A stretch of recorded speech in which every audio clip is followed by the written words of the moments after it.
Hello, everyone. Oh my God, why do I always keep saying that? I keep promising myself that I'm going to start in a different way. And every single episode, I start with hello, everyone, which is what everybody else does. So I shouldn't be doing it. So I'm guessing that this is the How most. about you open up with a Spanish curse?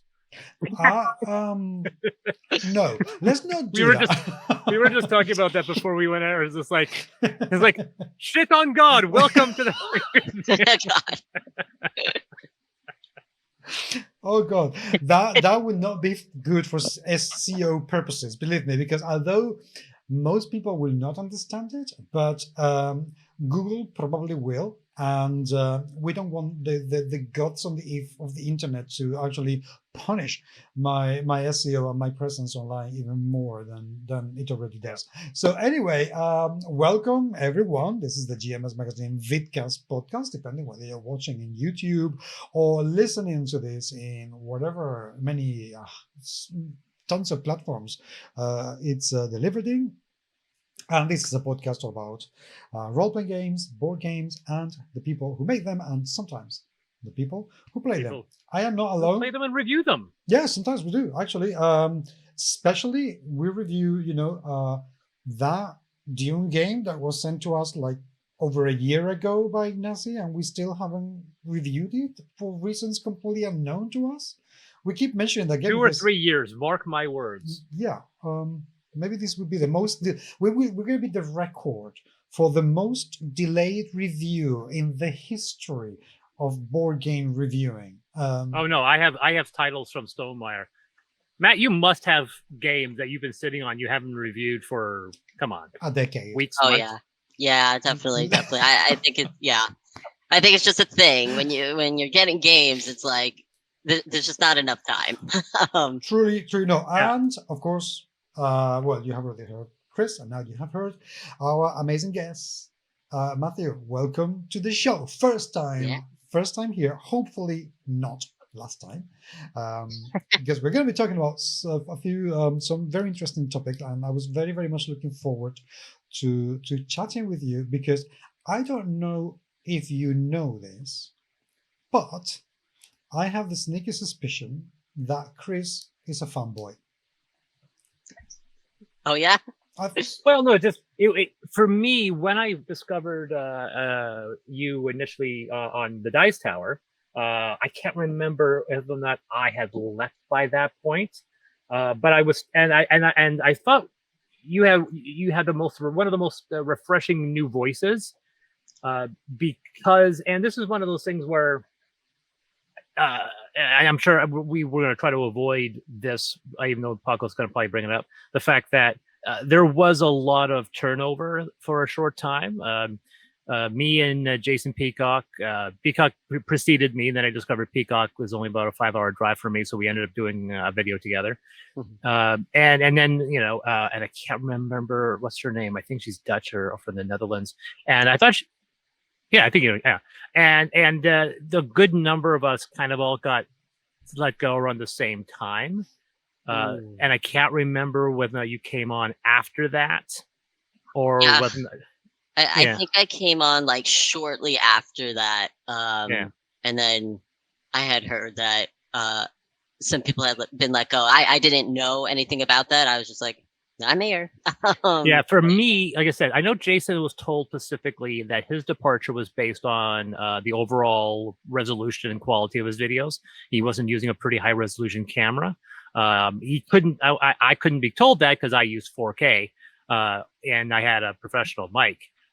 But instead, of course, mine was much more controversial in the fact that it was definitely based on what I was saying rather than how I was saying it. And I do admit, when I did my religious joke for Tapestry, that probably was not a good idea. And I knew myself as I was doing this scene, and I made a comment that Tapestry has all these tracks for military construction and doesn't have a religious track. And the joke was, if it had a religious track, anyone that would pursue the religious track would automatically win. And okay. It was, and the funny thing was, I literally uploaded that video, and like 2 days later, I was let go. Oh man. Okay, I see. So yeah, so like I said, and I don't know the situation for anyone else. I know that this is almost news because just a few days ago, Sam Healy has just announced his own channel. Okay. Yeah. Stop there for a second. Let's be a bit more structured about this because we're going all over the place and we haven't even told people yet what we are going to to talk about today.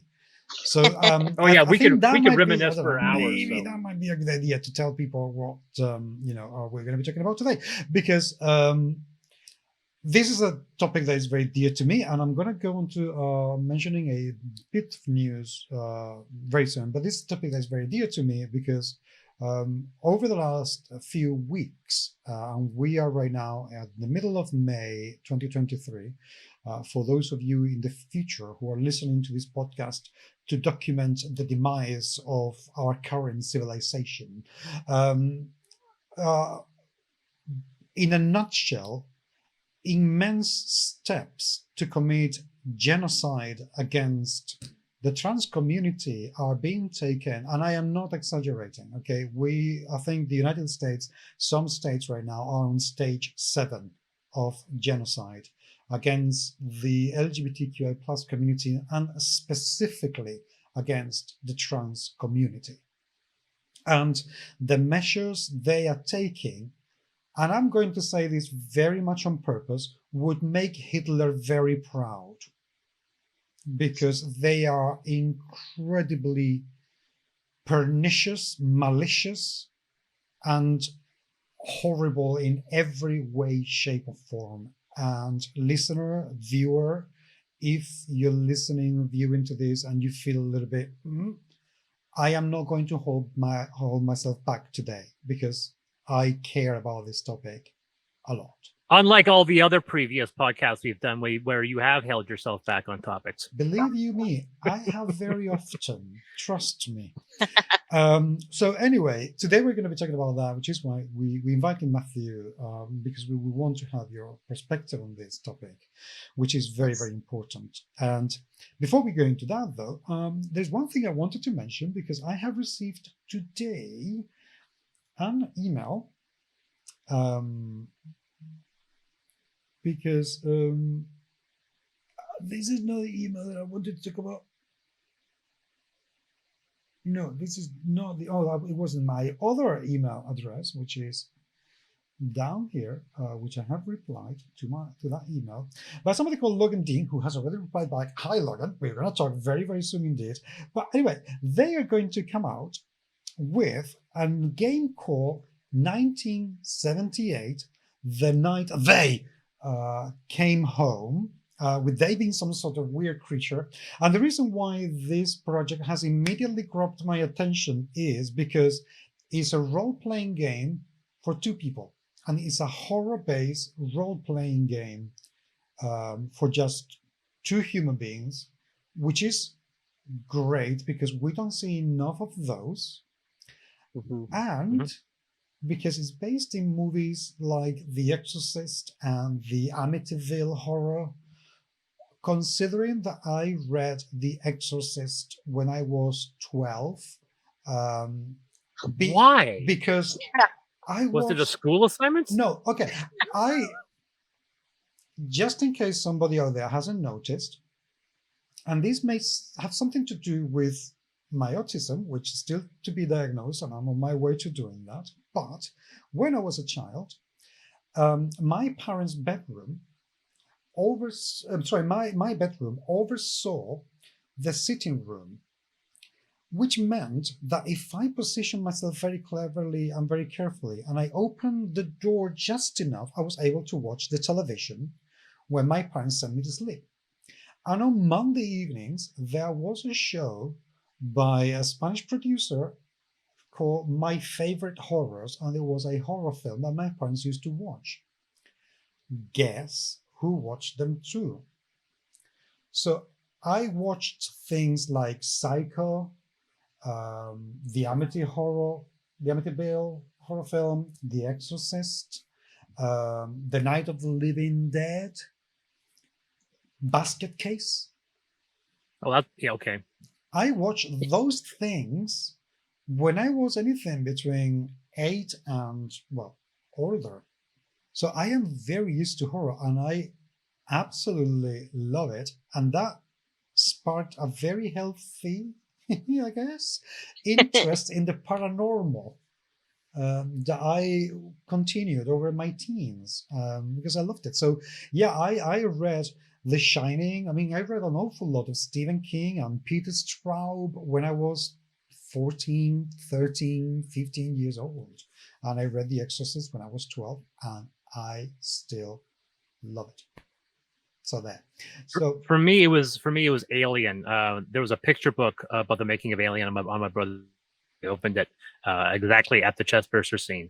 I was 4 years old, and it messed me up so much. But I was such a huge fan of sci-fi. I love science fiction, Star Wars, Star Trek, and all that. That I kind of knew where that scene was. So I watched the first half hour of Alien maybe 100 times before I finally had the guts to watch it all the way through.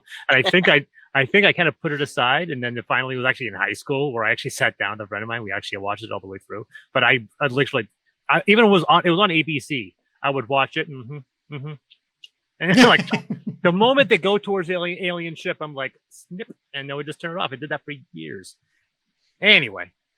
That's hilarious. No, I'm excited for this too. I think I also saw news about this new RPG coming, horror for 2 players. I think that's really, really cool.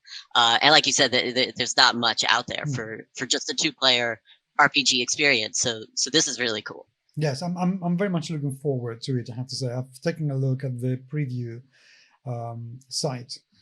And it seems like it's going to come with a couple of decks of cards, which is great. It looks really dark, very psycho-ish. So anyway, there will be links on this about this in the show notes, humans. So please do take a look, and I'm going to do my best to interview Logan as well very soon. The campaign is bound to start on June 6th. So put it in your diaries. Let's see how well this does. So that's my bit of news for this week. Chris. All right. Well, I mean, for me, I have an idea for a larger topic, but that was mostly because I was accused 12 times, no, 8 or 9 times over the last week of plagiarism by a group of people. You have been accused of plagiarism. Yes. Well, specifically ripping off rather than using the term plagiarism, but it was ripping off very specifically. There's a role-playing game right now on Kickstarter called Outgunned. It is a combat action based. The cover for one of the books is a female figure in the center with a plethora of guns pointed at their head. And for anyone who really knows it, it's a reference to the credit poster for John Wick 2. If you've seen the credit poster for John Wick 2, you see a picture of John Wick with a whole bunch of weapons pointed at his head. Now, for those people who really know what John Wick is not even original, it's taking its idea from a 1918 film called Two Gun Gussie, which was a similar situation, black and white, with a person with a bunch of guns pointed at their head. Now, in my book, Ultramodern, chapter 11, we have an image that's similar that has a tiefling, which is a demon type character for 5e, and the same thing, guns around, and it's ultramodern. So, like, we have the fantasy elements. There, some of the guns are bioweapons, some of the hands are robotic, and there's a lot. One person's arm has got a tentacle wrapped around it. There's a lot of really neat originality. Where the Outgun one is just basically a kind of copy paste of the John Wick version. Well, we have a new Kickstarter launching for Ultramodern on June 6th. It's a reprint with some adventures, and our advertising company had access to our entire gallery, and they picked that illustration among the many to advertise because it was very, very catchy. So unfortunately, a lot of the same people that backed Outgunned are now seeing my ad on their Facebook feed and are immediately making assumptions that we are plagiarizing the cover for Outgunned. Now, this is outside of the fact that, beyond the fact that our illustration is 4 years old and therefore predates Outgunned by a considerable margin, both of us are taking the same inspiration from John Wick. But that did not stop. I would wake up every day and there would be 2 new accusations on these threads.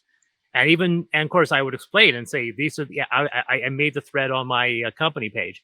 and it still is happening, to the point where I approached the company, and they said they have been informed of it, but they know perfectly well that it wasn't plagiarized. And they had to go onto their Discord group on 2 different occasions to tell people to stop harassing us because the illustration is not plagiarized, because A, it came out before theirs, and 2, we're both inspired by it. Our artists took inspiration from the same image. But it was frustrating the number of times people who they're taking their tribalism to an nth degree by accusing. It's the same thing where Amethyst came out, which is my techno fantasy setting, and somebody saw an ad and go, "So this is a ripoff of Numenera?" I go, "That's pretty weird. I mean, I would have to go back in time and write my Amethyst game 5 years before Numenera came out." Like, but no one ever makes that assumption. They look at the surface and they make a snap decision without thinking of the layer, which, let's be honest, is unfortunately a telltale symptom of the human race in general, is to have a knee-jerk reaction and automatically assume the worst. And I was having a conversation on Reddit in another forum about the fact that this seems to be, I hate to say a cancer, but it seems to be definitely a cancer within North America and America specifically, of people that just insist on making judgments without having all the information. Yes, I agree. Okay, well, this is something definitely we have to talk about, plagiarism and what constitutes plagiarism, what doesn't. It's a very, especially in the big annals of topic. game design. Yeah, very, very big topic indeed. Like, here's another deck builder. It's like, Yeah, right. you're all ripping off Dominion. This is all a Dominion ripoff. I'm like, I think we're beyond that. Yeah, definitely. Okay, so How many Marvel games? Oh yeah. When Tom Vassell coined a mechanic, like Takedo is a game with a very specific mechanic, and although we've seen that mechanic in a half a dozen other games, including one I designed, Naramata, if people were like, "Oh, it's a ripoff," I'm like, no, because 2 years ago Tom Vassell coined the term the ratchet mechanic. I'm like, now it has a generic name, we can all use it. The moment it has a generic name, it becomes part of that zeitgeist we all get to tap. Good. Okay. Well, let's jump into the template, which I'm very much looking forward to. So the first thing that I would like to do, of course, regular listeners and viewers of my channel, they know that I am a cis gay man. Chris is Chris. Let's be honest, I am very much. But Matthew, you have a different background to you. Why don't you tell us a little bit about yourself and basically why you're here today? Yeah, sure. So I am a non-binary, trans-masculine person. If we're getting really specific, I consider myself a demi-boy. I'm sorry, what? A demi-boy. So it's essentially a demi-boy is essentially someone who doesn't necessarily identify as a man, but leans towards masculine tendencies, and so you might call yourself a demi-boy. And this is for any gender, by the way. So you could be assigned male at birth and be considered demi-boy if that's how you view yourself. Fair enough. I'm gonna have to take notes, by the way. It's all good. Lots of words. Well, you see, the things that a lot more people should take notes, and I don't mean this specifically about viewership, readership, or listenership, because I know that some might or may not. But I think society in general should take a lot more notes and become a lot better informed, because for me, like I said, it's I'm in that perspective where I do consider myself an outsider. So it's one of those situations where for me, and this is what I was thinking to myself, like I have a funny feeling I'm going to be doing a lot more listening than asking questions, because it's one of those situations where no matter how much sympathy I have, at the end of the day, I don't have skin in this game, and I have to always admit that. I always have to acknowledge the fact that I will always be a person that has to admit my privilege, and no matter how much I try to help, I never have that skin in the game that you two have. And that's one of those things where I have to acknowledge that. I think it's important. I think it's arrogant for me to go, no, I'm right there with you. I'm like, no, I'm not. At the end of the day, no matter how much I can defend, at the end of the day, I'm not the one that'll ever get as attacked or punished as much. But on that topic, what's the difference between, you said trans masculine? Yes. Is that a specific variant, or is that just being specific, saying you're a trans man, or is this trans masculine something else? So it's a little bit different because I don't consider myself a trans man, because I don't consider myself a man. I feel very much non-binary, but because I was assigned female at birth, I will say I am trans masculine. Okay. That's fair enough. Matthew, what is your background in board games? I mean, when did you start playing, and where did you start playing board games? Yeah, I didn't quite get into the hobby until around I was 18 years old. So what was that? Like 2014, 2015. And that was really through Dungeons and Dragons, playing role-playing games, which I think is fantastic for queer folks, because you kind of get to, play out certain things that maybe you don't feel comfortable playing out in the real world. And you really get to find yourself and express yourself through RPGs, which is really fantastic. And then I discovered that there's like this whole other world of just like board games in general. And really, I came across the Dice Tower, the channel that we were talking about a little bit before. And so I watched a ton of their videos, and I was like, oh my gosh, I had no idea. So at the same time, I had no money, so there was no way I could get any of these games that they were talking about. And so I had a couple, though, and they were gifted to me. I had Pandemic and Battlestar Galactica, the board game. And that I just picked up because I love the TV show. And at that time, when IP board games were coming out, like it was usually not very good. So it was kind of amazing that I got a board game that was actually good and true to the IP. So that's really how I got started. I loved them. We played the heck out of them. I played them with my siblings, my best friends, and now my wife as well, and all of our significant others. So it's a really good time. But I didn't start to really collect board games until I was in grad school, and I was starting to save up a little bit of money. And then I remember the first game I bought to begin the collection was Shadows over Camelot, which is unfortunately out of print. Yeah. You can actually see your copy right over your shoulder. Yes, you can see it. And yeah, it's a fantastic game. And it's funny, I came out with a video on it for the Dice Tower, not knowing that it was out of print, and people were not happy that I came out. It's one of those games I do treasure the game, because I don't know what happened to Richard Lonius. I mean, one year he was king of board game designers, and suddenly I don't know what happened to him. I don't know. I have no idea. But the game itself is great. There is, at this point, you could see a little bit of its age, I think, but at the same time, it's still so good at what it does, and it's inviting. And it'd be nice if it was to come back. I know that there's certain licensing and all that jazz, bureaucracy stuff going on, but yeah, mostly I play games, like I said, with my siblings, my friends, and our significant others at home. And I create content. I create video content for my own channel called Room 51 that I host along with my brother Justin.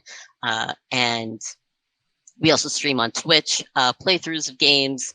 And I am still on the Dice Tower. I do Board Game Breakfast and my own segment called Teach the Teach, where I teach folks how to teach board games.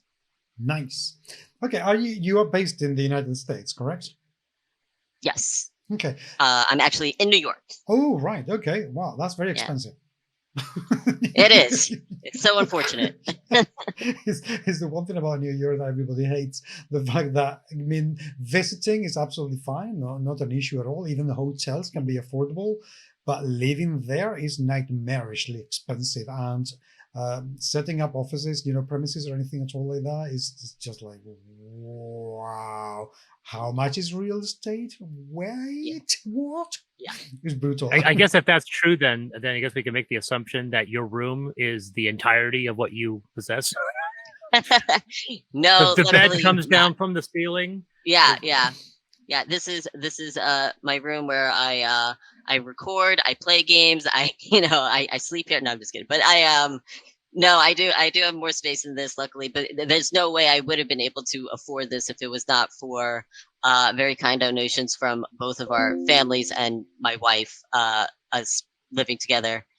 And both of us make fairly decent salaries, and it's still tough to have this. It's like, okay. Wow. It trends on TikTok saying people walking through apartments in New York, and it's like, and this 75 square foot apartment is $4,000 a month. Yeah, and that's not an exaggeration. So yeah, it is quite ridiculous. Okay, so being where you are, I wanted the topic of today to focus very much on the gaming community, especially the queer, trans gaming and non-binary gaming community, because I was wondering the other day, how are all of these, is this war that some politicians are raging against the non-binary and the trans community, how is that affecting the community as a whole? Because I cannot imagine that people in your situation can be anything other than at least worried about these developments. Oh yeah, worried, and on a personal level, I'm disgusted, and terrified. And I'm a therapist by day, so I meet with trans clients as well, and they are really scared. And we're talking about people who live in New York City, right? Where we're supposedly safe, right? But it's interesting because I remember back in last June, where abortion rights were taken away. And that happened during Pride Month. And I remember telling my wife that something bad is going to happen for the LGBTQ plus community. It's coming because they did this during Pride Month. And I felt like this was a distraction on what's to come further down the road. And so, needless to say, it happened, and I was regretfully correct. And it is amazing. I just created a video, actually, that came out with trans visibility in board gaming. There's almost none of it in terms of content creators, board game designers, and just folks in the industry overall. And the last time I made that video, I think I said that like 30 bills had passed already, and it was like 14 states. Since making that video, which was, I think, less than a month ago, maybe a month ago, now it's 48 bills that have passed that are anti-trans, and that have passed into law. And now it's up to 16 states out of the 50, right? So it's moving at an alarming rate. And within the board gaming sphere, there was already contention, right? Because if we move it back to abortion, right, in terms of women's rights, not that only women, could get pregnant, but this was a specific target towards women. Women in the board gaming space are not taken seriously most times, and for the most part, the women we see in board gaming, again, as designers, content creators, those who really make it big, are white, cis, feminine women, right? That look a particular way. And then when you say anything about, well, this game looks like it's kind of like hypersexualizing women, all of a sudden, up in arms, right? And we just had an incident, was it 2 years ago, with one of the tiny Epic Yes. Games, where Yes. that exact issue came up. Yeah, it did. Tiny Epic Dungeons, and then I also brought up about Tiny Epic Vikings, their most recent one that I actually did back because the game seemed cool. But there was one card that I felt like, oh, this doesn't look too good, but I got a lot of hate for that. So we're seeing that happen. On top of which, so women aren't necessarily taken seriously in the hobby and not welcome. Into board game conventions, all these sort of things, right? The experiencing harassment. And then if we go into LGBTQ plus folks, and so whatever your sexuality might be, or gender, again, I mean, it's even less than that, where it's like even less welcoming, and more of a target. I know I come out with a bunch of videos on, LGBTQ plus issues within gaming and everything, and I will just receive a lot of support. I will say that I do receive a lot of really kind words from folks, but those who are then also coming in, especially when the video starts to get a little bit more traction, and I'm by far no means like big on like Room 51 has, I don't know, like 500 subscribers or something like that. But if the video reaches like a certain amount, like 500 views or 1,000 views or whatever, that's when the hate comments come in. And we saw that with Dice Tower, unfortunately. I when I first saw your post going up, and then seeing, obviously, because you hadn't transitioned when you joined, if I'm no, correct. yeah. And so I was following your videos because I watched your videos, and as that happened, I could see the rhetoric within the comments shift, and it was very unsettling. Yeah, it was weird. It was interesting too because at first I was presenting as a woman on the Dice Tower, and I was getting some weird comments from that, even, and I would get weird Facebook messages from people. And then okay, I won't send him anymore. I apologize. Yeah, Chris, please leave me alone. I know you have a thing for me, but come on. But then I did the transitioning process pretty much publicly, and the rhetoric did shift a bit, and people were confused, and which was okay. There was confusion. I explained it like, hey, this is why this is, and whatever. And I think it was just from a lack of awareness, but then also just not knowing. You're not being educated on like what it means to be trans, like, and what it means to be outside of the binary. And so, yeah, I think in gaming, there's just not a whole lot of visibility or representation, unfortunately. And if there is, if any, it is white folks, right? So I have the privilege of being white. And so I might get more traction than a fellow like Black non-binary content creator. Which is really unfortunate. And it sucks because we're both wanting the same thing. We both enjoy the same things. And in fact, all of us enjoy the same thing, which is board gaming. And yet there's these tiers that are, it seems like these barriers that are just unbreakable almost. But I have hope. I have hope to break them down. And I continue to try to. It's quite interesting you mentioning that because one of the things I find ironic and very interesting in brackets about the gaming community is how whenever anybody says anything, they all say, oh, this is the most welcoming community and everybody's welcome at the table at the time, until we show our heads above the parapet and immediately we claim any visibility whatsoever.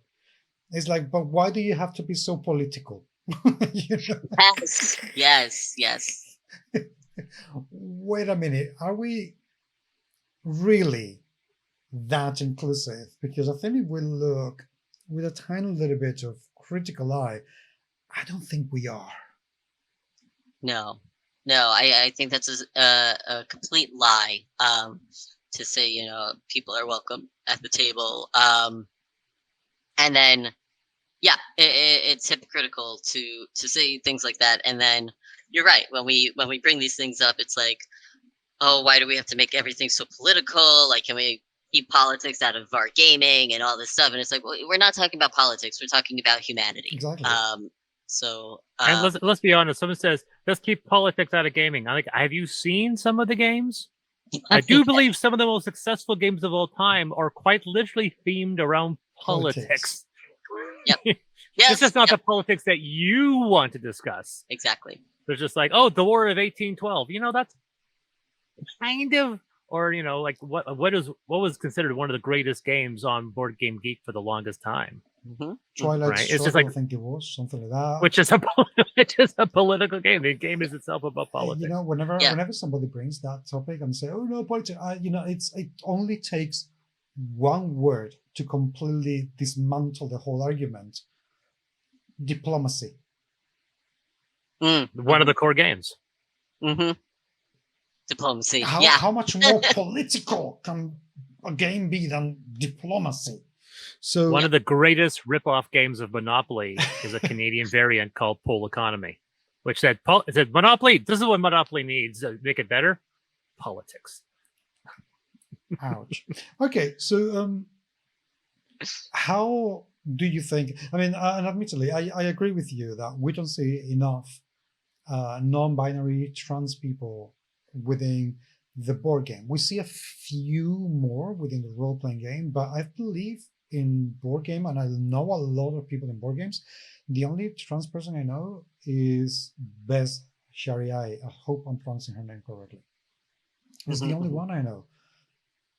Everyone else is cis. I know a few gay people, but non-binary and trans folk, and yet there must be some. Where are they? Yeah, they're the ones who don't have. They're game designers, but they don't have platforms, and they don't have quote unquote successful games.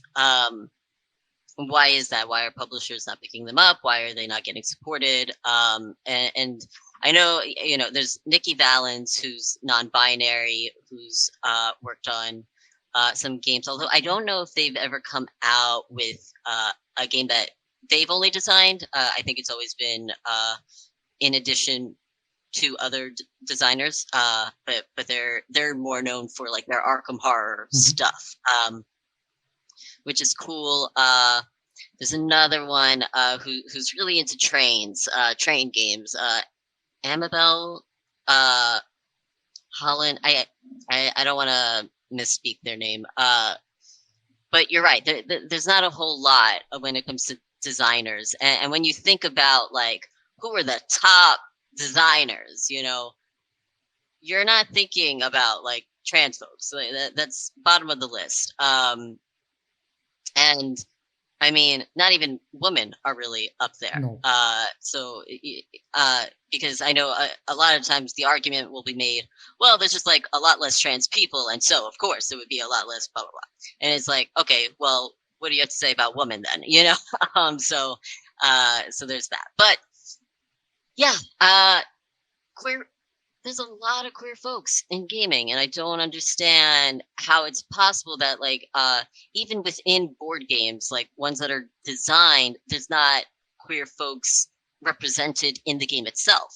And so and then when you do represent those folks, the game might get some backlash and all this stuff. So, or if it doesn't and it excludes, because I had another video about Everdell before they made the ultimate big box edition. There was the husband and wife card that worked well together, and I made a video, not thinking anything of it. I did not think that this was going to like do anything. I was like, I'm going to make this video. But it's like I know, it's like, here it comes. I can't stop myself. It's going to happen. Yeah. So I mentioned, I was like, why are we excluding other types of relationships in this game? There was no need for it. And then there was even an objective for having like the most husbands and wives, whatever. And needless to say, that video, that is probably my most viewed video. And That was bad. I had, I don't know, like 200 subscribers, and that had like 3,000 views or something. Great for the algorithm. Yeah. And I got a lot of hate comments for that. So a lot of great comments too, but a lot of hate. Like, let the rage bait flow. Yeah. Let's get those likes. Let's get those. Let's get traffic coming. Yeah. So it was crazy. I was like, okay, first of all, did not know that this was gonna go crazy. But yeah, when it was bewildering to me. I was like, really? Like, this is what is fueling anger out of you, like enough to like take the time out of your day to write like a 3-paragraph comment on how like trash of an argument I made or something about this. Did you ever talk to, because Jamie Stegmaier has always been really open for interviews. Have you ever thought of inquiring about that? Because we had him on our channel, and that would have been a great topic to have brought up. So that's interesting. I will mention Jamie Stegmaier in a moment, because he didn't create Everdell. I'm thinking of viticulture, because viticulture, once again, Mama's Papa's has. Mm-hmm. So yeah, when you brought up Everdell, your Mama's Papa's was like, oh yeah, I got to bring up viticulture. I played Everdell a couple of times, and once again, but viticulture specifically has a core mechanic. Yes. Where you do exactly that.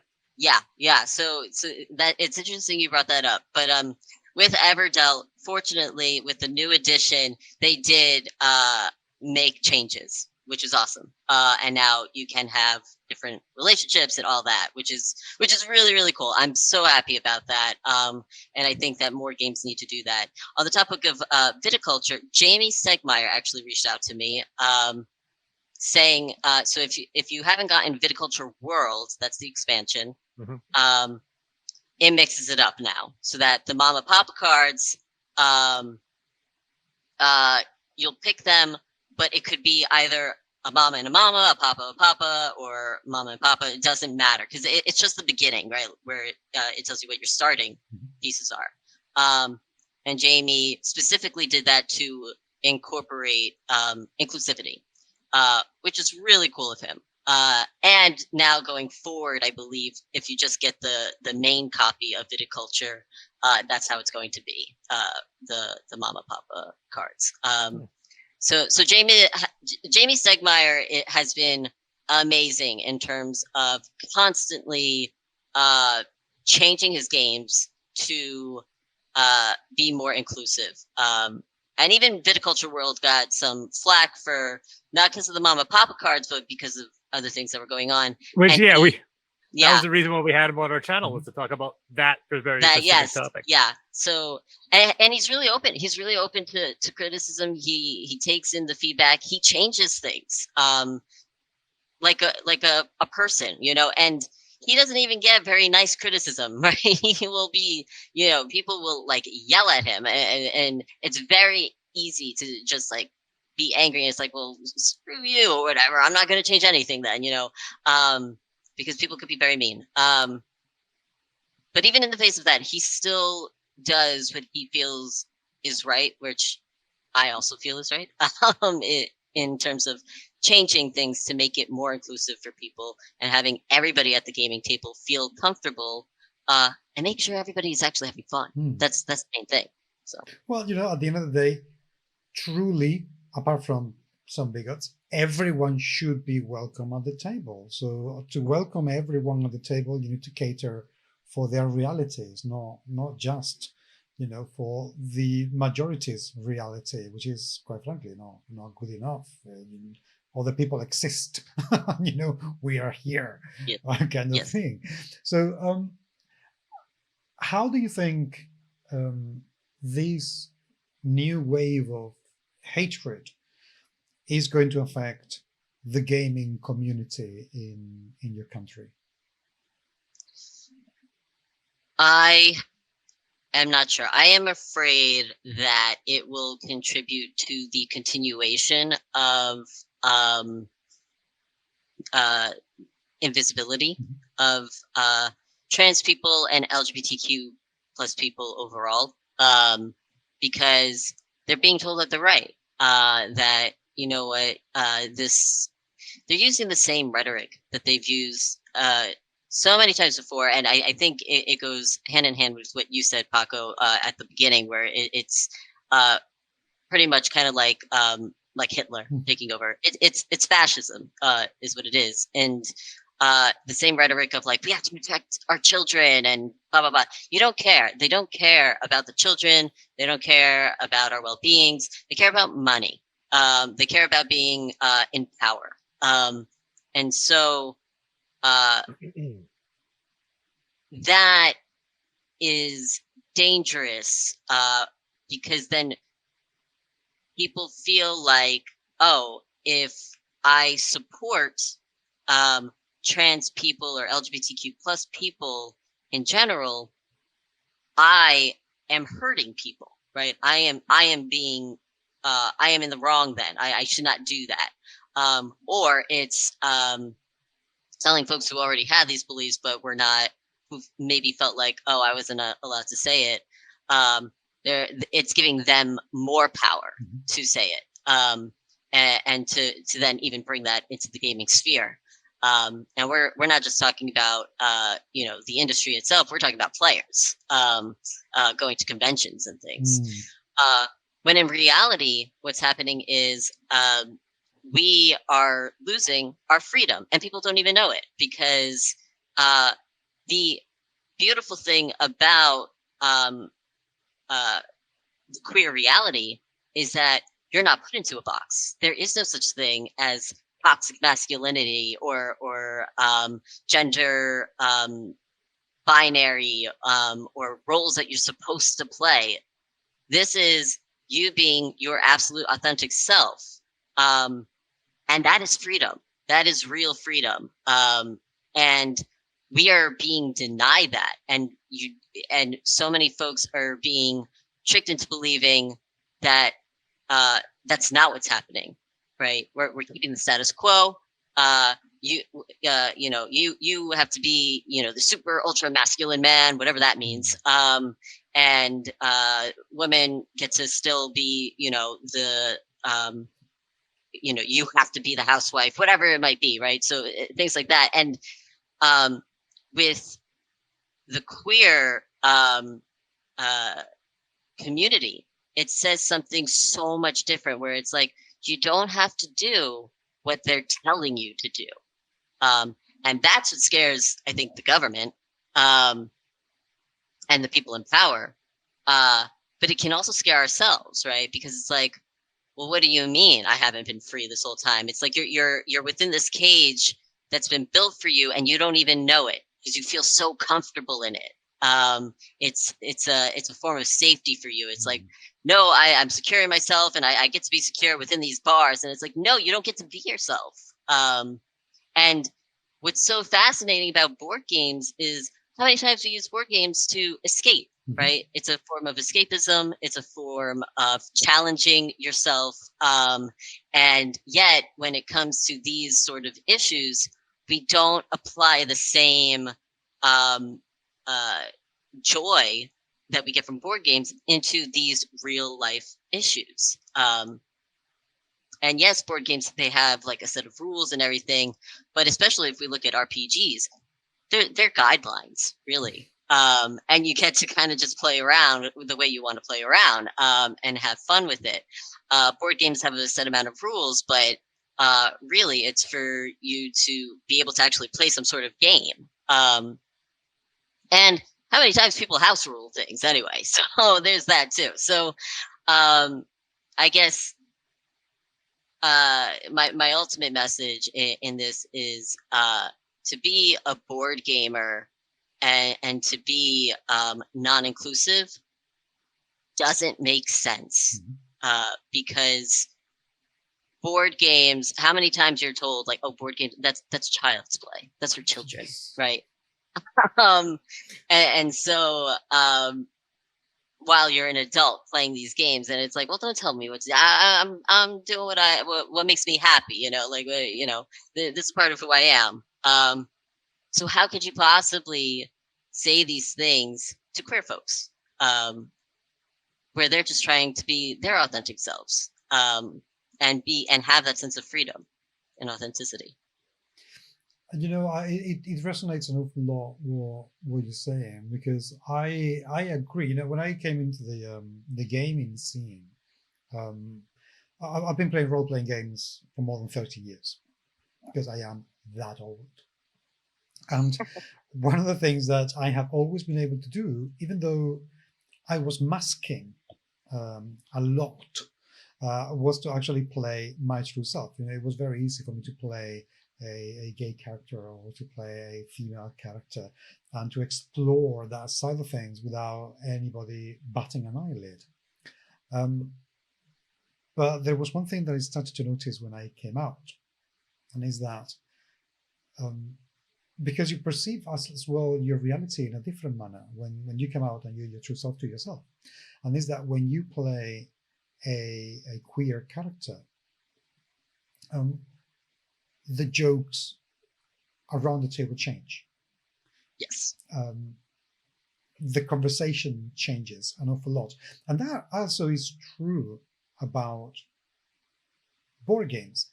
I have this kind of litmus test to try and check the real level of inclusivity of people around me, which is I play a controversial character. Controversial can mean, for instance, one of the last times I played our Dungeons and Dragons in my former gaming club, I played a wizard who was a recovering addict because he became addicted to some of the components, spell components. Okay. So he was recovering for that, from that. But he was still behaving as somebody who is actually recovering. So it's not easy. Now, I'm a psychotherapist myself, as my background as well. So I was able to handle that kind of well. But immediately, the one thing I noticed that people immediately stopped paying attention to my character and stopped taking them seriously. Because anything I said, anything I did was, oh, yeah, here's the dragon all the time. And even within board games, when we're playing, if you name, Spanish is a very, very gendered language. It is for us impossible to talk gender neutral. We just can't. So, meeple, it's it usually preceded by a male article. It's el meeple, los meeples. When you change that for las meeples, oh my God. So when you do that at conventions, when you do that, that really shows up. And to go back to where you were talking about regarding conventions, I wonder, what is Gen Con going to be like this year? Because that takes an awful lot of people from all over the United States and the world as well, by the United States. What is Origins going to be like? How do you think conventions are going to evolve about this? Because let's face it, they do have a responsibility to keep everyone safe, not just the overwhelming cis majority. Yes. Yeah. Unfortunately, I don't know if conventions are going to change. I have a strong suspicion that, conventions have been around for a very long time, right? We're in year 2023 now. And we're still facing this uphill battle, and for what, I don't know. And it's jarring to me that it's kind of just starting to really enter the semi-forefront of conversation. You have your BIPOC lounges, you have your diversity lounges, which are typically outside of the actual convention. They're separated, so you're literally segregating folks from and it just needs to be better. And I think I know that a lot goes into making a convention happen, making any sort of event happen. But I think that the marketing needs to change, where we need to just see more visibility in your marketing of minority folks, and we need to see that you care, where there are lounges actually directly inside the convention for spaces. And I think that when it comes to enforcement of like a no harassment policy, there should be a very clear policy that everybody gets. It should be, because sometimes also you get those like books when you go to conventions, right, of like all the things and blah blah blah. I feel like first page should be, here's our policy, and then whatever it is, like if you're found to be harassing for whatever reason, hatred, whatever, like so such and such will happen, and to create a sense of safety for folks to come to enforcers to say, this is something that happened to me, or for an ally who saw what happened to go up to them and say, this is something that I saw happen with this person, and for the enforcers to know either who to contact or what to do in that situation. I think that would be a huge start and a good one, I think, to show that, no, like, this is not okay. Like, these people are here. We want them here. And they deserve to be here, and they deserve to have fun just like you do. So I think that's what I feel should happen at the convention sphere. I'm not going to Origins or Gen Con, unfortunately. But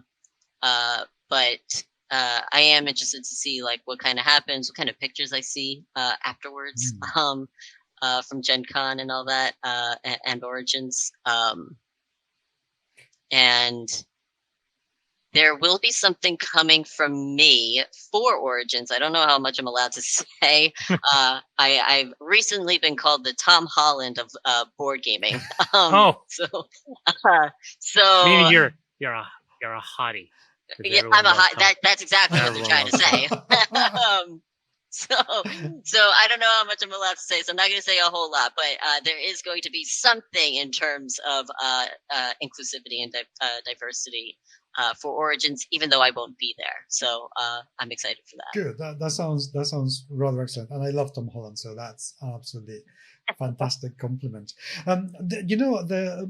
I would like to comment on something as well, because as much as we have spoken about the fandom, the gamers themselves, and how, even though we may be getting a little bit better, but inclusive we are not. Absolutely nowhere near where we should be at all. And the proof is that, as you said, as soon as anything happens, the amount of hatred, even though there is a huge amount of support, but the amount of hatred is overwhelming. However, the interesting thing is that, at least in my experience, and admittedly, I live in Europe. I only go to European conventions. Namely, I don't go to Spanish conventions for myriad reasons, which would take me a long time to explain. But I do go to Spiel as often as I can. And the one thing I have to say, though, is that the industry, though, it may not be proactively inclusive, in that they are not specifically looking for queer folk to bring to the fray, but they are very inclusive. They really don't have any issues, at least by and large. I don't know of any company, at least here in Europe, even coming from Asia, and I do talk to an awful lot of Asian companies, because those are the board games that I am interested in currently. They tend to be, the industry itself tends to be actually quite, they are accepting. What can they do?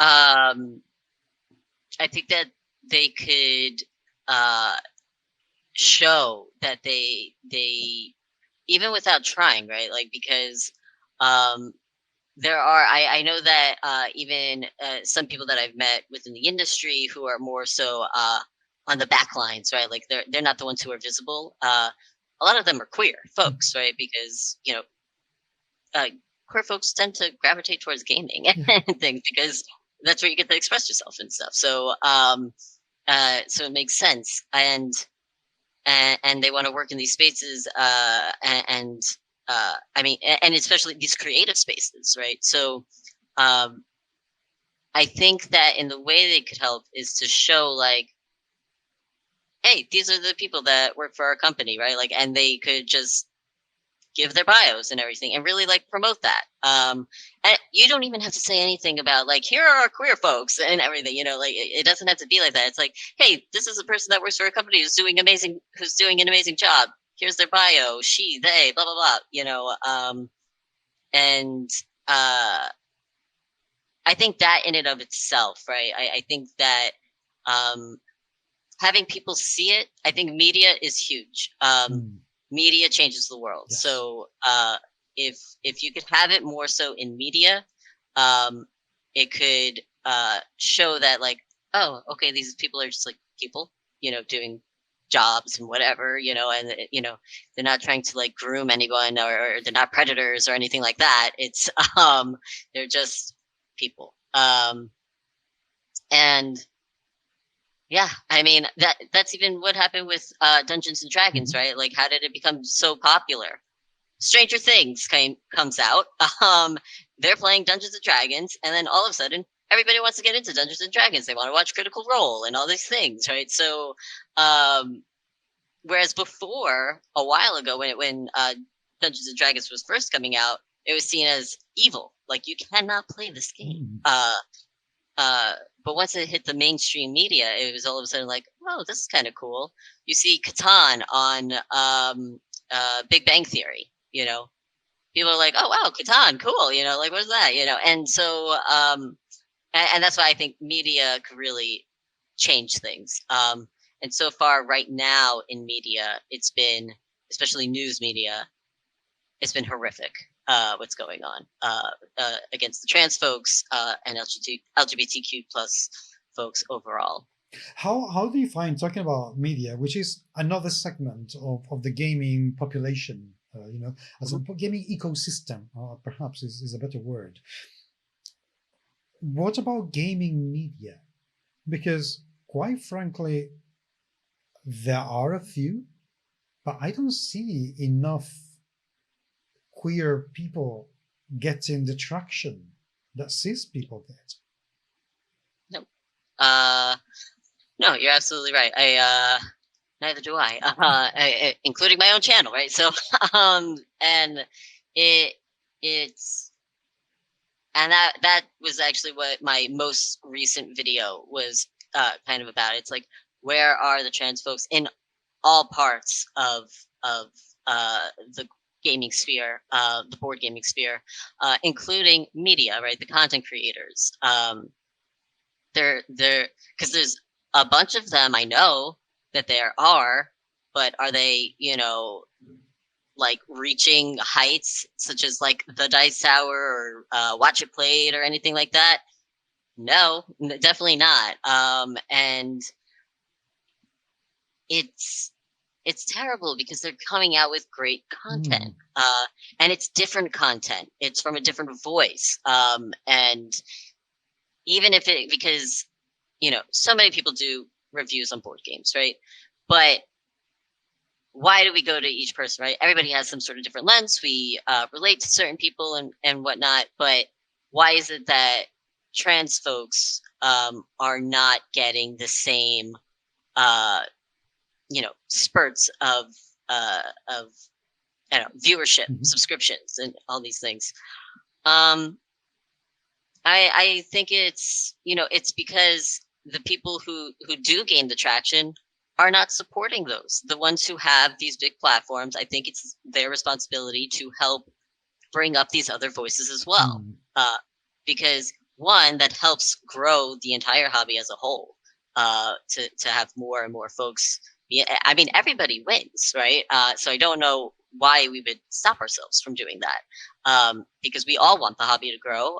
Publishers, I'm sure, want the hobby to grow. That way they make more money. But and then content creators getting more viewership just because, like, oh, people who maybe weren't aware that gaming really exists, board gaming exists, well, now, I'm a trans person. This person's a trans person. They're into board gaming. That's cool. What is that about? And blah, blah, blah, and then it really raises everybody up.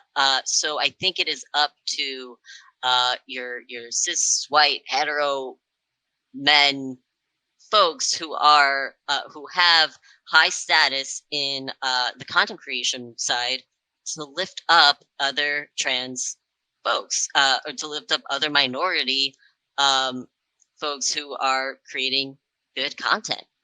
They might not have the best resolution because they don't have the money for it, or the best mic because they don't have the money for it, but the content is good, maybe. And perhaps they could get better equipment once they actually have some sort of income coming from their content. Correct. And then I think it really is up to those who already have that height. I think it's their responsibility as well to uplift us. I agree, because further to that, there is one point that it's very difficult to keep in mind all the time, because it's very difficult to see, it's very invisible. And it's the fact that Google, if we talk about specifically YouTube, Google punishes queer content. Yep. It will drive you down. If you have queer content, it's never going to showcase your content to as many people as if you are cis straight person. Mm-hmm. That's it. There's no other way around that. So even if you make absolutely amazing content, if you release a channel at the same time being queer or being straight, cis, the cis straight person will grow a lot faster than the queer one. So one of the reasons why I completely agree with you that, big people, Critical Role, Dice Tower, Shut Up, Sit Down, Watch It Played, rather, it's very, very important that these people support and have them, is because Google is not going to mess with them to the same degree that it will mess with us. And if they do, the damage it's going to do to those channels is never going to be as big as the damage it does to us. It's as simple as that. Yeah. So you're right. It is important for those people to actually, empower others and to direct something as simple as directing traffic, sharing links. It really fucks up the algorithm and helps promote that. So that needs to happen. But how do you do that? I mean, how? And I know that you're in the Dice Tower, and I have my reservations about the Dice Tower because of the massive religious beliefs that both Tom and Dee still have and hold. And I wouldn't believe for a second that hasn't had an impact on the amount of queer people present in the Dice Tower. I wouldn't care what they tell me. I just would not believe that it hasn't had an impact. How have you been received within those environments, not just the Dice Tower, but any other media outlet out there?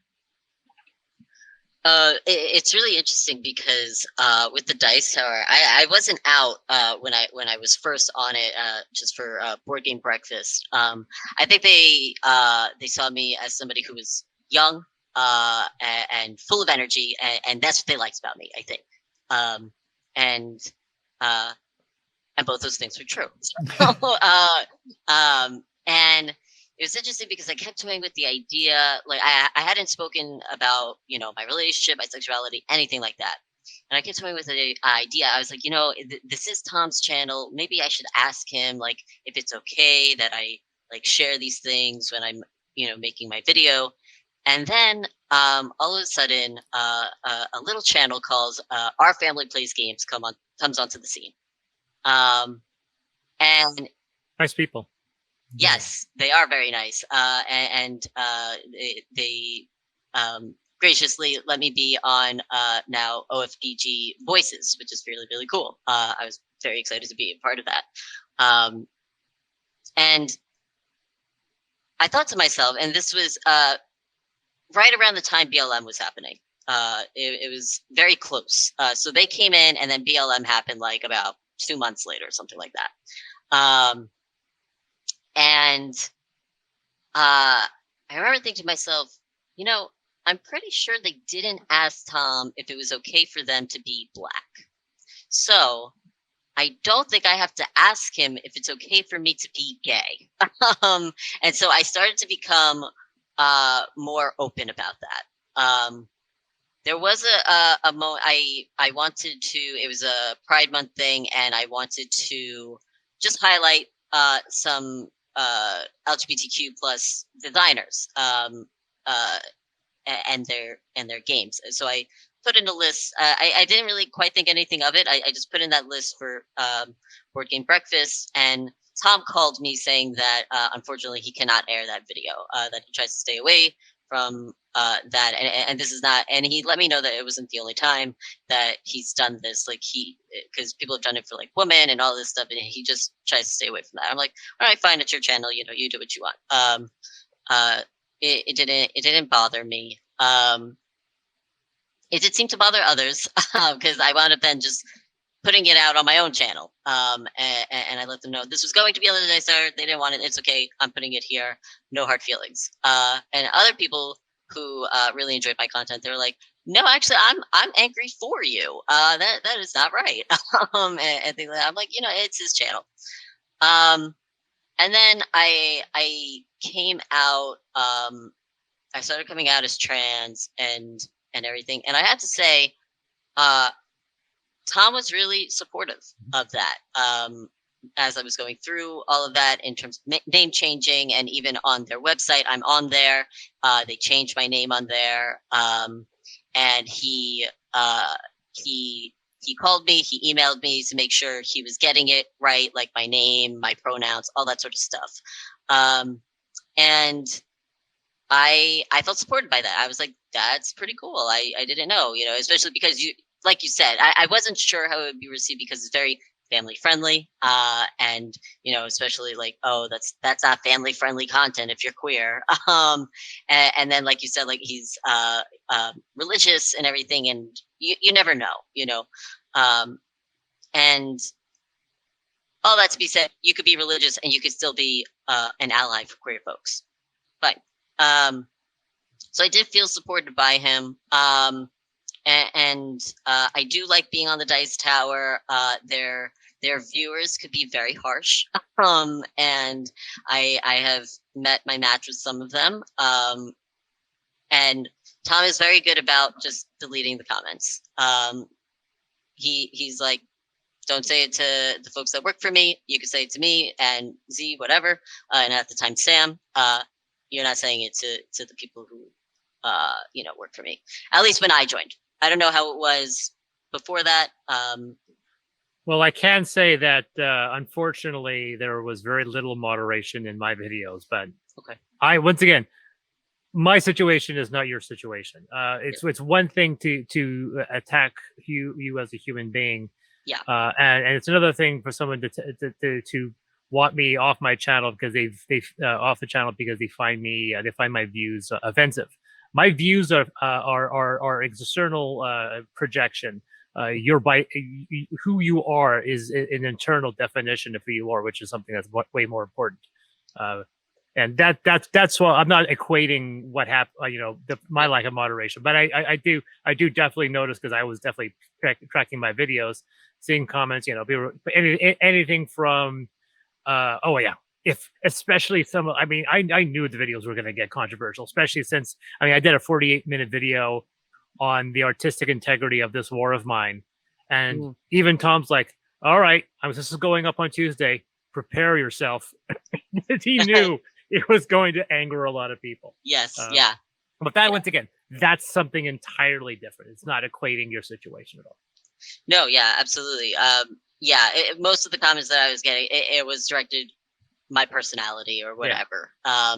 They weren't attacking the content; they were attacking you specifically. Me, yes, yeah. So that has been good. And honestly, I forgot what your question was. I don't know why I went on this rant.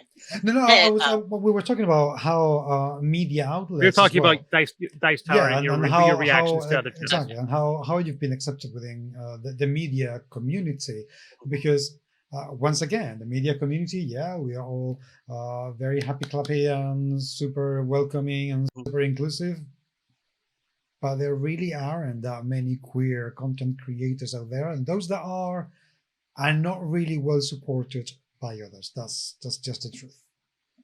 I will say that the biggest difference I have seen is there are people who started out on the Dice Tower who are not queer and had their own channel, and now they're no longer on the Dice Tower, and their channel has done very well for themselves.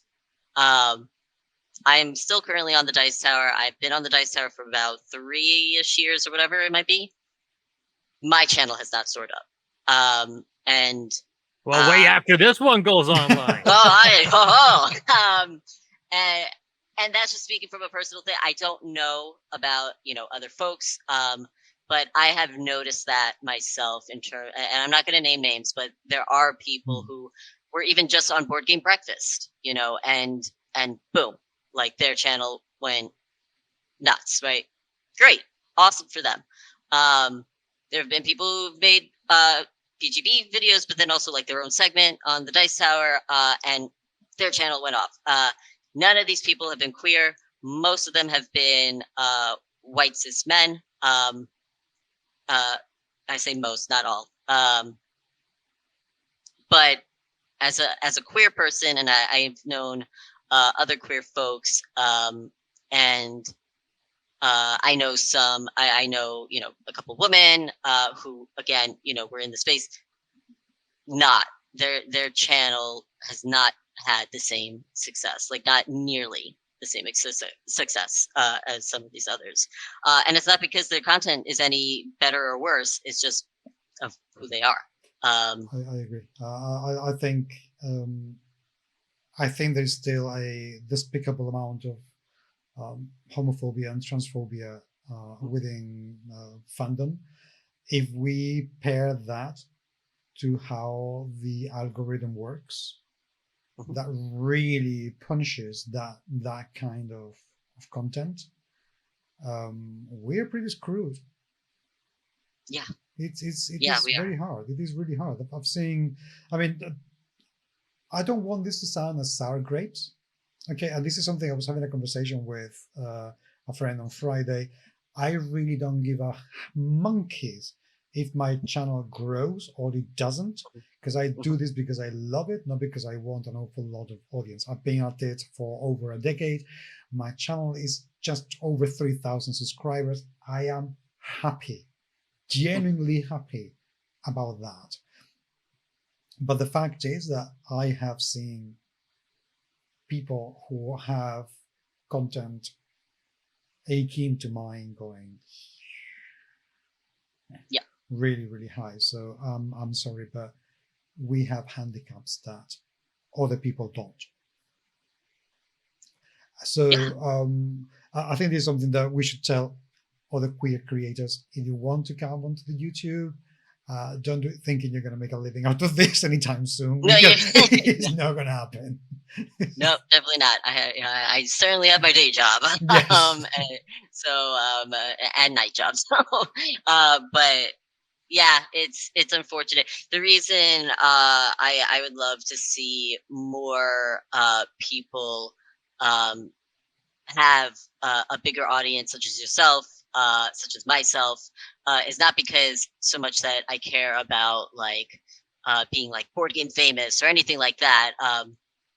And you know what? That's not even true. I like it. I like the attention. So there's that. But mostly, sorry.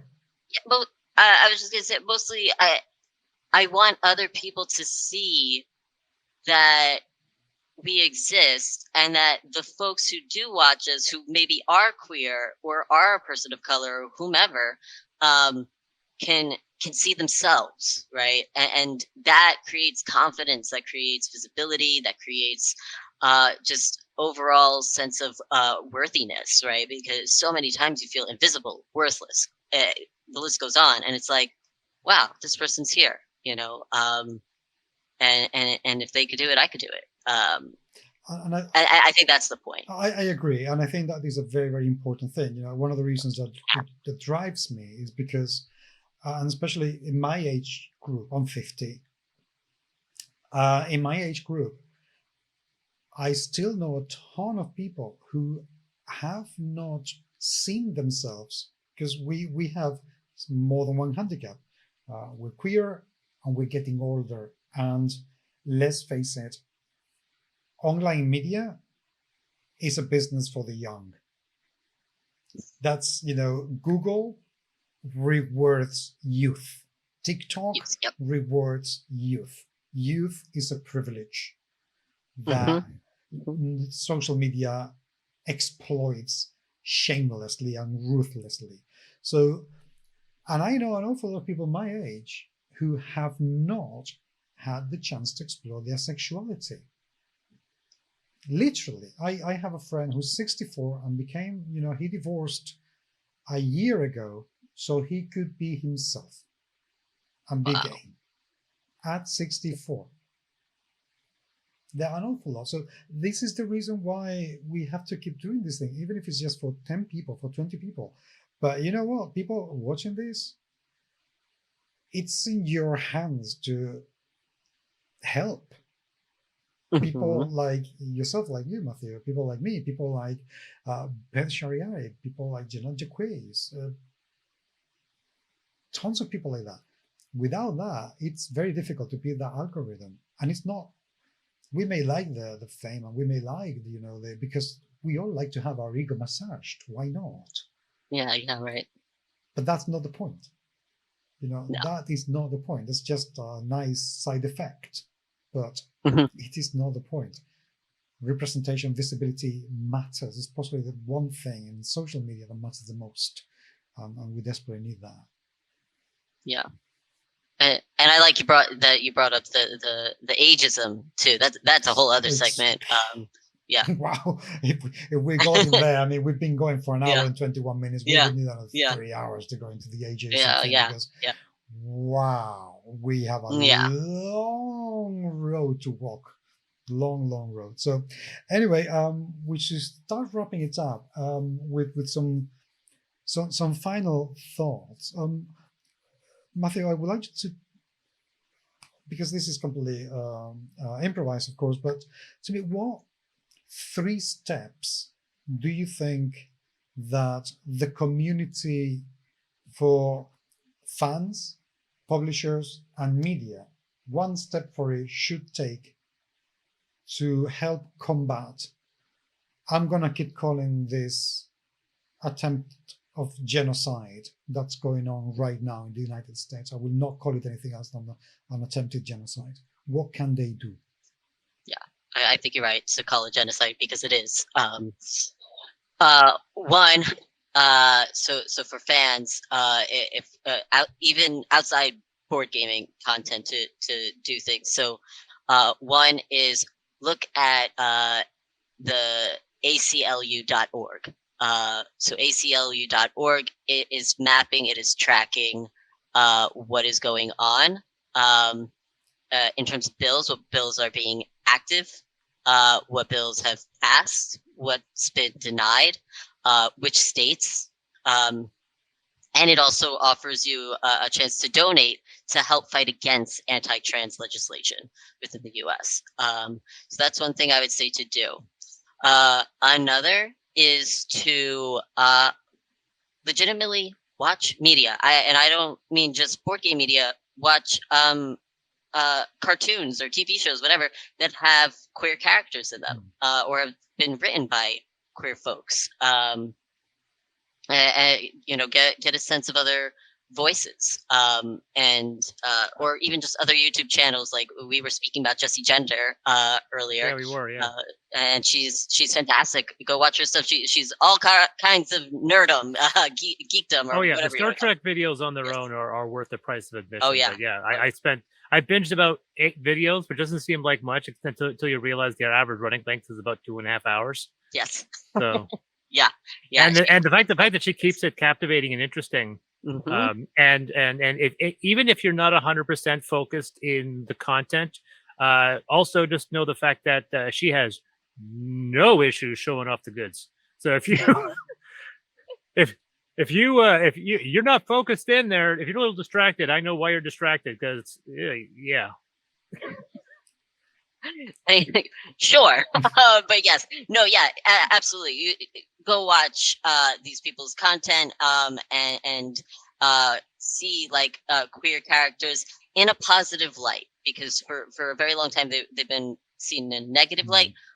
Watch the media that has them in a positive light, because I think that's important, and they're all over the place. And you can read books too. And the last thing I'll mention is I would highly recommend. I want to get their last name. Um, in order, this is for everybody. Yes. Uh, Look up Alok. I'm sorry, I might pronounce their last name improperly. So Alok Vaidmanan. So that would be so ALOK for the first name, and VAID hyphen MENON. They are a poet. They're a writer. They are an advocate. They are queer. They're non-binary or gender neutral, and they are brilliant. Watch anything, read anything from this person, and you will be like enlightened. And their stuff is for everyone. They mostly talk about gender, but it is for everyone. It has a lot to do with what I was talking about in terms of freedom, authenticity, and you can find yourself in listening to Alok. I mean, they're absolutely brilliant. So those are, I guess, the three things I would say, three suggestions I would make. Good. Those are brilliant, and there will be some links in the show notes. So thank you very much indeed. Matthew, Chris, do you have any last words? Well, we're at an hour 20. Unfortunately, I have like 10 notes I've been taking, but I'm like, we're an hour and 20. I'm not going to get to any of these. Well, maybe we should have part 2 sometime. Yeah, exactly. I got all this stuff here written down. I'll go through a few of them really quickly. One is that I do know that Dice Tower have talking about religious games, so let's get that out of the way. One is the fact that I know that there aren't very many games that really push specific gender roles outside of cards that just have illustrations, and you can make any assumptions or infers. Fog of Love is one of the few games that has kind of made assumptions on who's playing. That being said, I do know that they did come out with 2 limited covers of 2 women and 2 men on the cover, but that still doesn't really get over the fact that the base core game still kind of assumes certain specific roles from people. I'll also mention that like I said, I always assumed, and this is incorrect, but I always assumed that unless you were a public figure, it doesn't matter who you were, because sometimes you see a novel, you see an author's name, you have no idea who they are. Like, I don't know who outside of Stephen King, I don't know what this person looks like. They could be part of that community, part of the LGBTQ community, and I may not know it. I was a huge fan. This is not even part of the community, but I was a diehard fan of Mike Pondsmith growing up. I thought he was probably one of the greatest RPG designers, and I didn't know until about 10 years ago that he was black. But in the same case, one of my favorite musicians growing up was Wendy Carlos, and I had no idea that she was trans until, unfortunately, a couple of years before she passed away. And a fantastic musician, but those things where you don't really notice that. And that's when he was, because that was my kind of ignorance, thinking, well, unless you're an actor or something like that, you don't necessarily think, and that's incorrect. I mean, we've seen obviously people who try not to be in the public eye, like the Wachowskis, and we see the fact that it doesn't matter whether or not you're in front of the camera or behind it. If you have a name, that's going to be a target by somebody. I also made a comment. We had a topic earlier, one of our first podcasts, and I was talking about the ludicrous nature of how board games are written, and the fact that, and I mentioned very specific games, and that was surprising, Paco, that infer certain ways of how they write their manuals. because we're reading role-playing games and D&D and board games in very specific language. We say players, characters, because that's a very gender-neutral assumption. But some games, sometimes you can't wiggle your dialogue in such a way that you're referring. And so sometimes they'll say his, her. Now, one thing I've noticed is that Grammarly has started correcting his, her to they. And because I started doing research, I thought, okay, this is getting ridiculous. And I went researching online and I found out that they was an accepted singular pronoun since the 70s. And I wanted to go to every single grammar Nazi that's been attacking me for using that inference the last 20 years and go, I've been doing nothing wrong. And the moment I found out that they wasn't, I go, oh my God, that's so much easier. You know, I don't have to fuck around with the writing. I could just say they and not worry. And someone goes, you're not using it. Oh, shut up. Please go to the other room. And I brought up, there's an ant game, but I can't remember who it is, Reiner Knizia or somebody. And there is a disclaimer saying that we are not making any assumptions on gender, but we are saying he in this game, in this manual. And I looked at it and said, why did you even have to write that? You could have just said they, but he was assuming he couldn't use they as a singular pronoun. One thing, they was used, I think, for the first time as singular pronoun, or at least it has been used since Chaucer. We are talking centuries. Correct. So we're talking centuries ago. So that it's not just the 70s. We're talking perhaps 17th century. So it's been used since the 17th century. They as a singular. For the D&D one, you'll figure this out. This is really interesting.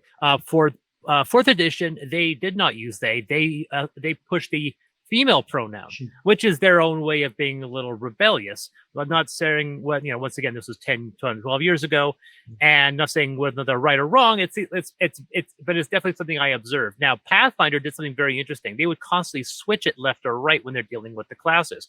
And I couldn't figure out what it was until I realized that they were always referring to the gender of the illustration of the character that was beside it. So even though, once again, they has been accepted, a lot of people haven't gotten that memo. And the moment I realized, like, oh, for the love of God, it's so much easier to not have to worry about it. And like, it makes me be a lazier writer because then I don't have to bother trying. One thing though, I'm going to say something about that, because those two companies, there is something that we need to keep in mind. Those two companies commission translations for their games. And for some languages, if you use they in English, we don't have that. If you use, for instance, in Pathfinder, you use he or she, depending on the illustration, that gives the translators, whether it is French, Spanish, Italian, or any of the other gender Latin languages, that gives us a very precise instruction as to how to translate that into our own language and still keep either parity or inclusivity. But if you leave they, then you leave that up to the interpreter or the translator to choose what pronoun to use. And that could lead to misrepresentation later on when you translate it. So from that point of view, doing it that way, I think it can be perhaps not completely necessary, but very, very convenient. Okay. So I got two more left. Okay. So I know that D&D has been has stirred controversy in their attempts to make themselves more inclusive.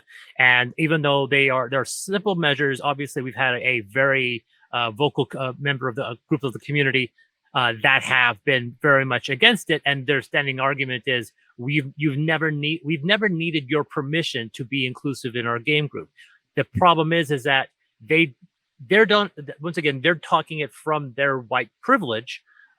And sometimes it's important to simply say that this is available, even though we all know we've been doing it our way. I've been with players that have come out as translator, and so I do know, of course, people have used it as outlets. Some people have used it, and some people in games have played with it. And I have been with players and have been a player myself alongside other people that have gone through a situation like that. But it's important for a game designer to create that acknowledgement, which means even though it may not change the game table that you're standing alongside, but it changes the person who reads it, and that's important enough.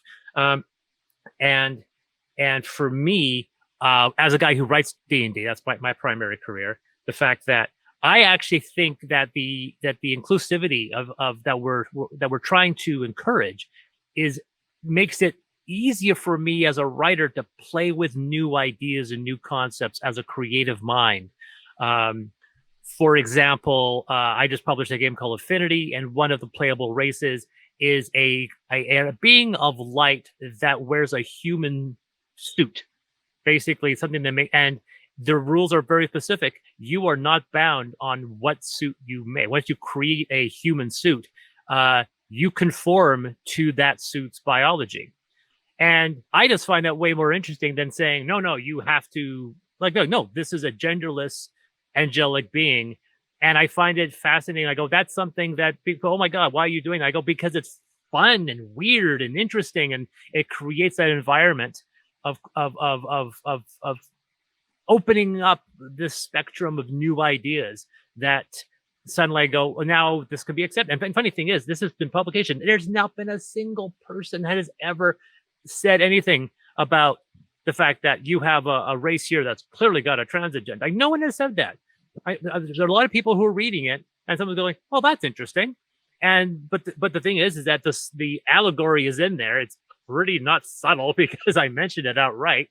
But it's one of those situations where it gives me the opportunity. The final thing I'll say is, I published a game called Naramata. I was talking about sending you one, Matthew, and I do know that, and this is something that's humorous. I told it to Paco numerous times, that one of the stretch goals is that you could get your face on one of the tourist cards. And I got about 25, 30 of those, but there was a slight issue with the representation of the people I was getting. Namely, I was getting all just white couples. And I did get, thankfully, 2 same-sex couples on the cover. And although some are friends, one was a gay couple. I can't point a finger and go, this couple's gay, by the way. You just have to assume from your own perspective.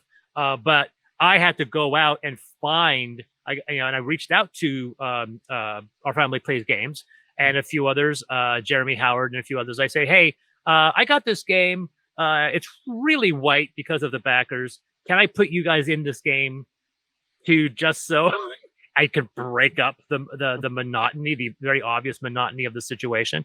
And I reached out to a whole bunch, and there actually is a trans character on a card. But once again, unless I point the finger, you're probably not going to notice who it is, right? But there's a I think they're non-binary, maybe or trans. I believe they're non-binary. Personally, I may be wrong. But there's a person that's singular. There's a few singular people on there, and there was one person of Asian descent who I either believe is trans or non-binary. And I just set a feeler and sent out to about 15, 20 people, and these are the people that came back and said, absolutely. Yeah. But unless I point a finger, no one's going to do it. But I felt it was important to do that, yes, so that if you're playing the game, you can make your own inferences on the cards that you see. That's cool. I think you messaged me about that, saying that was an issue that had come up for you. So yeah, I remember that. That was interesting. Yeah, but that was it. That was my whole list of things. Not bad. Not bad. like I said, for me, like I said, the D&D thing is always like, I was calling races species for the last 8 or 9 years. So some of, and the funny thing is, I've been called out, like, whenever I get a negative review, like a 1-star, I never get like 1-star reviews for people calling me out on, say, being a bad writer or bad guy, rules guy. The only time I ever get a 1-star review is when someone's attacking my political views, right? And unfortunately, I have gotten that. I have gotten several 1-star reviews that have attacked my progressive political view in my game writing, and I'm like, that's how it is. It's weird. That's just how it is. I make it an allegory of what I know. Get woke or broke. No, exactly. I've been that way since for the life of me. And the thing is that I know perfectly well I'm not an angel, and I think of a lot about kind of what James Gunn has talked about. And I would think about this because I just saw a Jesse Gender video. The last one I just watched was their 2-hour retrospective on James Gunn, and the fact that I'm not an angel. Thankfully, Twitter didn't exist when I was young, but I also know that one of the more the draws to my old game page, I had something called game quotes, which people still talk about to this day. Funny, hilarious things that my players say in the game session sometimes in character, sometimes not. And they are, as people said, some of the most hilarious exchanges that they've ever seen people get. And people have gone to my page specifically for that. And even though that page has not been updated in 12 years, just 2 weeks ago, somebody said, "Oh, I missed that page. The game quotes were hilarious." And I said, "Yeah, it's too bad. I can't really quote those anymore, even though the vast majority of them were hilarious and completely, like, they could be offensive, but they're offensive because they're attacking one guy specifically, you know." But I looked over the list and I was just like, I think we've all gone through that at some point. and it's one of those situations. Well, and then that page is no longer online. It's still on, unfortunately, Wayback Machine. I can't really do much about that. And some people said, "You can put it out." I go, "Yeah, but I have to go through and I have to cut a lot out." I would say, and not very many, I'm happy to say, but there's about 5% that would be like, "Oh, those will never get read by a human being ever again." But it happens. So like I said, and then if I go back when I was 10 years old and I was making stupid sexist jokes, I think if you're a white cis male like myself, it's just like, if you crank that clock long enough, we'll find something. And thank God I didn't have Twitter back when I was young. Agreed. Yeah. Anyway, that was it. Well, everyone, thank you very much. Matthew, thank you very much. In this seriously nice meeting you. Hopefully we will do this again soon. Really nice meeting you. Thank you for having me. It's been a pleasure. Humans, by all means, do feel free to leave your kind, gentle, supportive, and nice comments. Thank you for that. Any other comments? Don't worry, if anyone ever attacks, it's always attacking you, Paco, specifically. They never attack the guest. Well, no, why would they?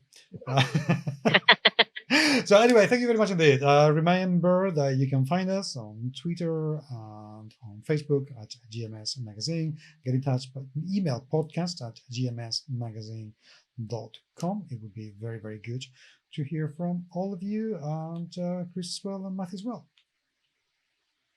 What can they can find you online? Once again, Room 50. Well, yeah, so Room 51. So you can find us on YouTube as Room 51, or you can find us on Twitch as Room 51 Live. You can also find us on social media, so Facebook, Twitter, and Instagram, all at This Is Room 51. There you go. And I can be found at Deus Ex Machina on all channels, even the ones I don't like using, like Twitter. Good. See you next time, humans. Take good care of yourselves. And shit on God. As often as you possibly can.